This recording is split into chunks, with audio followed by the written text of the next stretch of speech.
Абай Құнанбайұлы қара сөздер, екінші қара сөз. Мен бала күнімде естуші едім.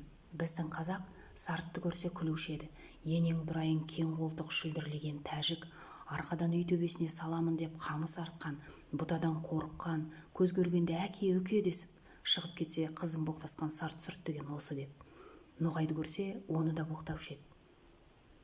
Түйеден қорыққан ноғай атқа мінсе шаршап жаяу жүргенде демін алады. Ноғай дегенше ноғай десеңші, түкке ыңғайы келмейді. Солдат ноғай, қашқын ноғай, бәшәлшік ноғай деп. Орысқа да күлуші еді. Ауылды көрсе шапқан жаман сасырбас орыс деп. Орыс ойына келген қылады деген не айтса соған нанады.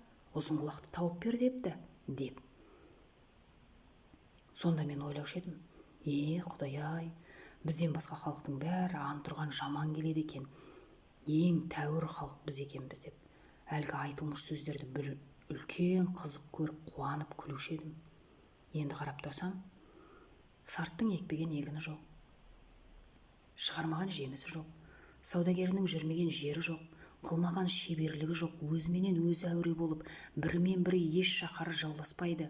Орысқа қарамай тұрғанда қазақтың өлісінің ақыреттігін, тірісінің киімін сол жеткізіп тұрды. Әке балаға қимайтұғын малыңды кірелеп сол айдап кетіп тұрды. Орысқа қараған соң да орыстың өнерлерін бізден олар көп үйреніп кетті.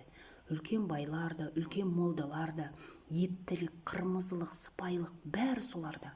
Ноғайға қарасам, солдаттыққа да шыдайды, кедейлікке де шыдайды, қазаға да шыдайды, молда, медресе сақтап, дін күтуге де шыдайды. Еңбек қылып мал табудың да жөнін солар біледі, салтанат, әсем де соларда.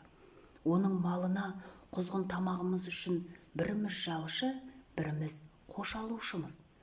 Біздің ең байымызды сәнің шақшы, аяғың білән пішіратарға қойған идан түгіл шық сасық қазақ деп үйінен қуып шығарады. Оның бәрі бірін бірі қуып қор болмай, шаруа қуып, өнер тауып, мал тауып, зор болғандық әсері. Орысқа айтар сөз де жоқ. Біз құлы, күңі құрлы жоқпыз. Бағанағы мақтан, бағанағы қуанған, күлген сөздер қайда?